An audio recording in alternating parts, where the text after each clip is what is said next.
ସେଦିନ ରାତିରେ ବିଜୁ ଘଡ଼ଘଡ଼ି ମାରୁଥାଏ। ସାଆନ୍ତାଣୀ ସାଆନ୍ତେ ଶୋଇଥାନ୍ତି। ଠିକ୍ ସେତିକିବେଳେ ସାଆନ୍ତାଣୀକୁ କିଛି ଶବ୍ଦ ହେଲା ରୋଷେଇ ଘରୁ। ସାଆନ୍ତାଣୀ ରୋଷେଇ ଘରେ ଯାହା ଦେଖିଲେ ତା ପାଦ ତଳୁ ମାଟି ଖସିଗଲା।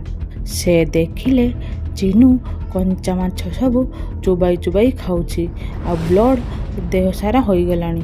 ଏ ଚିନୁ, କ'ଣ କରୁଛୁ ତୁ? କଞ୍ଚା ମାଛ ସବୁ କାହିଁକି ଖାଇଯାଉଛୁ? କ'ଣ ହେଇଛି ତୋର? କ'ଣ ହେଇଛି ମା? ତମେ କାହିଁକି ମୋ ଉପରେ ପାଟି କରୁଛ କି?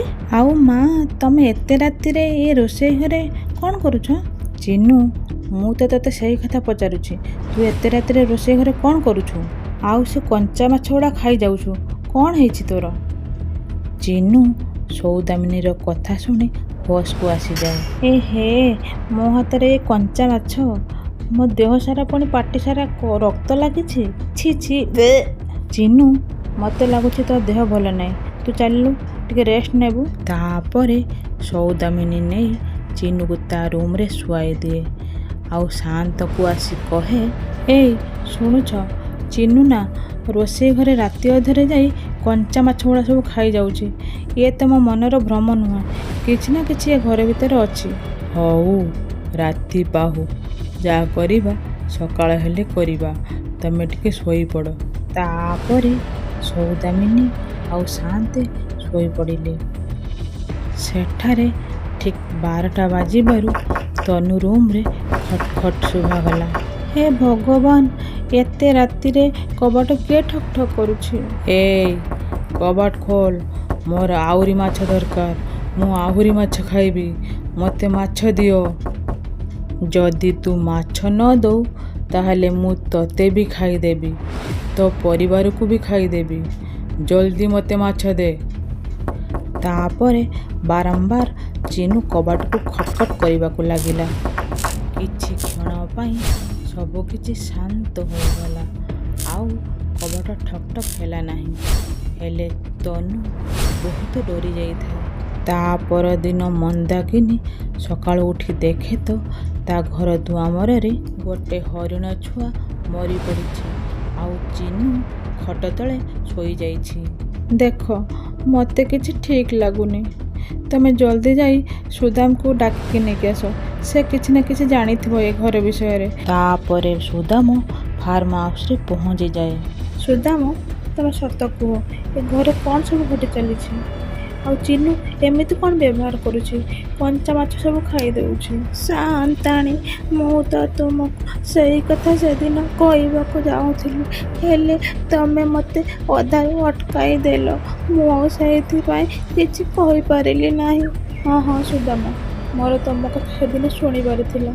ମୋର ସେଥିପାଇଁ ବହୁତ ବଡ଼ ଭୁଲ ହୋଇଗଲା। ସାଆନ୍ତାଣୀ, ମୁଁ ସେଦିନ ତୁମକୁ କହିବାକୁ ଚାହୁଁଥିଲି ଯେ ସେ ନଈ ପାଖ ଠିକ୍ ନୁହଁ, ଆଉ ଏ ଫାର୍ମ ହାଉସ୍ ବି ଠିକ୍ ନୁହଁ।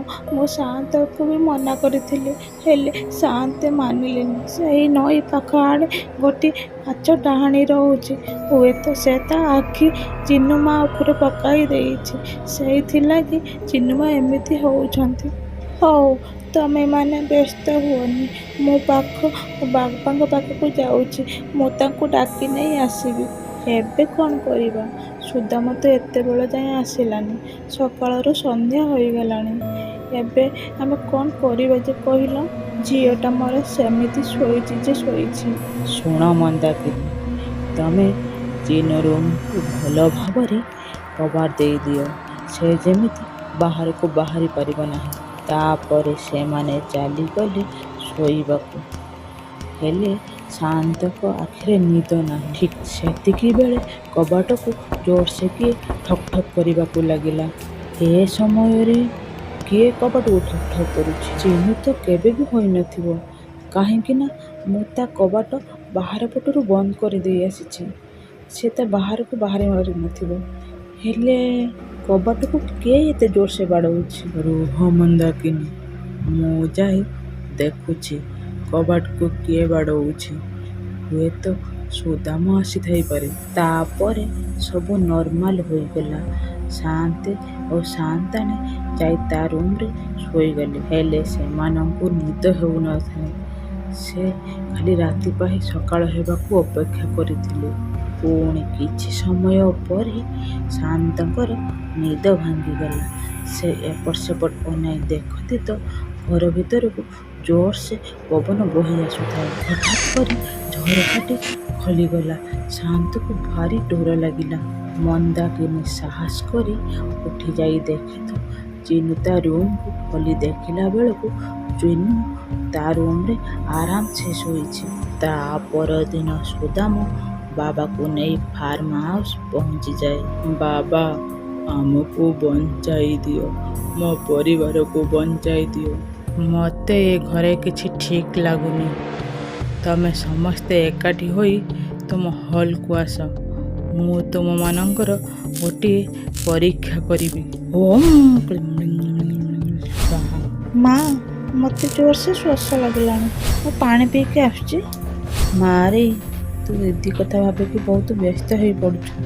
ସେଥିଲାଗି ତତେ ବ୍ୟସ୍ତ ଲାଗୁଛି। ତୁ କିଛି ଟେନସନ୍ ନେନି। ବାବା ଅଛନ୍ତି, ସବୁ ଠିକ୍ କରିଦେବେ ହେଲା। କିଛି ସମୟ ପରେ ତନୁ ଘର ଭିତରକୁ ଚାଲିଯାଏ ପାଣି ପିଇବାକୁ। ଏଠାରେ ସମସ୍ତେ ଅଛ, ହେଲେ ତୁମ ସାନ ଝିଅ କୁଆଡ଼େ ଗଲା? ସେ କାହିଁ ଦେଖାଯାଉ ନାହିଁ? ଆଜ୍ଞା ବାବା, ତନୁ ଘର ଭିତରକୁ ଯାଇଛି ପାଣି ପିଇବାକୁ। ମୁଁ ଏବେ ଡାକିକି ନେଇକି ଆସୁଛି। ଚିନୁକୁ ଠିଆ କରାଇ ବାବା ମନ୍ତ୍ର ଉଚ୍ଚାରଣ କରିବାକୁ ଲାଗନ୍ତି। ହେଲେ ଚିନୁର କିଛି ବି ପ୍ରଭାବ ପଡ଼ିଲା ନାହିଁ। ଏବେ ତୁମ ସାନ ଝିଅ ତନୁକୁ ଆଗକୁ ପଠାଅ। ଯେମିତି ବାବା ମନ୍ତ୍ର ଉଚ୍ଚାରଣ କରିଛନ୍ତି ତନୁ ଉପରେ, ତନୁର ଆଖି ସବୁ ଲାଲ ହୋଇଗଲା। ଆଉ ତନୁ ସଙ୍ଗେ ସଙ୍ଗେ ଥରିବାକୁ ଲାଗିଲା। ଏ ତାନ୍ତ୍ରିକ, ତୋର ଭଲ ଦଶା ଅଛି ଯଦି ମୋତେ ଛାଡ଼ିଦେ। ମୋ ସହିତ ଲାଗନି, ନହେଲେ ଆକୁ ବାନ୍ଧି ପକାଅ। ଏଇ ସେହି ମାଛ ଭୂତ। ତନୁକୁ ଜାବୁଡ଼ି ଧରିଥାନ୍ତି ତା ବାବା ଆଉ ସୁଦାମ କକା। ହେଲେ ତନୁ ସେ ଦୁଇ ଜଣଙ୍କୁ ଫୋପାଡ଼ି ଦିଏ। ଆଉ ବାବା ସଙ୍ଗେ ସଙ୍ଗେ ତନୁ ମୁଣ୍ଡରେ ହାତ ରଖି କ'ଣ ମନ୍ତ୍ର ଉଚ୍ଚାରଣ କରେ। ତାପରେ ତନୁକୁ ଗୋଟିଏ ରସିରେ ବାନ୍ଧି ଦିଅନ୍ତି। ଏ କ'ଣ ହେଉଛି? ପ୍ରଥମେ ତ ମୋ ବଡ଼ ଝିଅ ଚିନୁକୁ କହିଲେ ଭୂତ ମାଡ଼ି ବସିଛି, ପୁଣି ଏବେ ମୋ ସାନ ଝିଅକୁ କହୁଛନ୍ତି। ଏ ବାବା ମିଛ କହୁଛନ୍ତି। ସେଦିନ ତୁମ ସାନ ଝିଅ ମିଛ କହୁଥିଲା।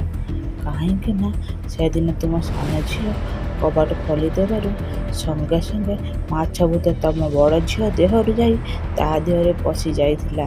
ଆଉ ତୁମେ ଯେଉଁ କହୁଥିଲ ହରିଣ ଛୁଆ ସବୁ ପଡ଼ିଛନ୍ତି, ସେସବୁ ତୁମ ବଡ଼ ଝିଅ ନୁହଁ, ତୁମ ସାନ ଝିଅ ତନୁ ଖାଇଥିଲା। ମନେ ପକାଅ, ତମେ ତ ତାକୁ ବାହାର ପଟରୁ କବାଟ ଦେଇ ଆସିଥିଲ। କବାଟ ଖୋଲିଲା କିଏ? ସେ ମାଂସ ସବୁ ଖାଇଲା କିଏ? ହେଲେ ବାବା, ଆପଣ ତ କହୁଥିଲେ ଚିନୁ ଦେହରେ ଭୂତ ଅଛି, ପୁଣି ଏବେ କହୁଛନ୍ତି ତନୁ ଦେହରେ। ମୁଁ କିଛି ବୁଝିପାରୁନି। ରହ, ମୁଁ ତତେ ଦେଖଉଛି ପ୍ରମାଣ। ବାବା ଗୋଟିଏ ଲବଙ୍ଗ ନେଇ ତନୁ ପାଟିରେ ଯେମିତି ଦେଇଛନ୍ତି, ତନୁ ସଙ୍ଗେ ସଙ୍ଗେ କଳା କଳା ବାନ୍ତି ସହିତ ହରିଣର ମାଂସ ସବୁ ବାନ୍ତି କରି ପକାଇଲା। ଦେଖିଲୁ ତ, ମୁଁ ଯାହା କହୁଥିଲି ତାର ପ୍ରମାଣ ସହ ମୁଁ ତତେ ଦେଖାଇଦେଲି। ଏବେ ଏ ଝିଅକୁ ନଈପଠାକୁ ନେଇ ଚାଲ। ମୁଁ ଯାହା କହୁଛି ସେମିତି କରିଚାଲ ହେଲା। ମୋର କିଛି ଜିଅନ୍ତା ମାଛ ଦରକାର। ଆଉ ଏ ଝିଅକୁ ନେଇ ନଈପଠାରେ ଗୋଟେ ଚେୟାର ଉପରେ ବସାଇ ଦିଅ। ତନୁ ବାବାର କଥା ଶୁଣି ଗର୍ଜନ କରିବାକୁ ଲାଗୁଥାଏ। ଆଜ୍ଞା ବାବା, ଆପଣ ଯେମିତି କହିବେ ମୁଁ ସେମିତି କରିବି। ହେଲେ ମୋ ପରିବାରକୁ ବଞ୍ଚାଇ ଦିଅନ୍ତୁ। ମୁଁ ଏଠାରୁ ଚାଲିଯିବି। ମୁଁ ଆପଣଙ୍କ ପାଖରେ କୃତଜ୍ଞ ହୋଇ ରହିବି। ହଁ, ଆହୁରି ଗୋଟିଏ କଥା, ମୋର କିଛି ଜିନିଷ ଦରକାର, ପୂଜା ସାମଗ୍ରୀ ବି ଦରକାର। ମୋତେ ସେଠାରେ ସବୁ ଜିନିଷ ଟିକନିକ୍ ଦରକାର। ତାନ୍ତ୍ରିକ ବାବା ତନୁକୁ ଗୋଟିଏ ଚେୟାରରେ ବସାଇ ମନ୍ତ୍ର ଉଚ୍ଚାରଣ କରିବାକୁ ଲାଗିଲେ। ପୂଜା ଆରମ୍ଭ କରିବାକୁ ଲାଗିଲେ। ଆଉ ତାପରେ ତାନ୍ତ୍ରିକ ବାବା ସେଠାରୁ ସମସ୍ତଙ୍କୁ ଚାଲିଯିବାକୁ କୁହନ୍ତି। ତନୁକୁ ଏକୁଟିଆ ଛାଡ଼ି ସମସ୍ତେ ଫାର୍ମ ହାଉସକୁ ଚାଲିଯାଆନ୍ତି। ଆଉ ତାନ୍ତ୍ରିକ ବାବା ନାଲି ସୂତା ଖଣ୍ଡେ ଆଣି ତନୁ ଦେହରେ ବାନ୍ଧି ଦିଅନ୍ତି। ଆଉ ତା ପାଖରେ କିଛି ଜିଅନ୍ତା ମାଛ ଲାଇନ୍ କରି ରଖିଦିଅନ୍ତି। ଆଉ ପୁଣି ଥରେ ତାନ୍ତ୍ରିକ ବାବା ମନ୍ତ୍ର ଉଚ୍ଚାରଣ କରିବାକୁ ଲାଗନ୍ତି। ମୋର ମାଛ ଦରକାର, ମୁଁ ମାଛ ଖାଇବି। ତୁ ମାଛ ଖାଇବୁ ତ ଯା, ତୋ ପାଖରେ ପଡ଼ିଛି, ଯାଇ ଖାଇନେ। ଆଉ ସଙ୍ଗେ ସଙ୍ଗେ ତନୁ ଦେହରୁ ସେ ଡାହାଣୀ ବାହାରି ମାଛ ସବୁ ଖାଇ ଖାଇ ନଈପଠାକୁ ଚାଲିଯାଏ। ଠିକ୍ ଏତିକିବେଳେ ତନୁ ହାତରେ ଗୋଟିଏ ତାବିଜ ନେଇ ବାବା ବାନ୍ଧି ଦିଅନ୍ତି। ମାଛ ଡାହାଣୀ ମାଛ ଖାଉଥିବା ବେଳରେ ବାବା ନେଇ ଜଳନ୍ତା ନଡ଼ିଆକୁ ନେଇ ତା ଦେହରେ ଫୋପାଡ଼ି ଦେଲେ। ଆଉ ସଙ୍ଗେ ସଙ୍ଗେ ମାଛ ଡାହାଣୀ ଭସ୍ମ ହୋଇଗଲା। ଆଉ ତନୁ ଠିକ୍ ହୋଇଗଲା। ଆଉ ତା ପରଦିନ ସାଆନ୍ତେ ସେ ଫାର୍ମ ହାଉସ୍ ଛାଡ଼ି ଚାଲିଯାଆନ୍ତି। ଯଦି କାହାଣୀଟି ଭଲ ଲାଗିଥାଏ ଲାଇକ୍, ସେୟାର, ସବସ୍କ୍ରାଇବ୍ କରିବେ।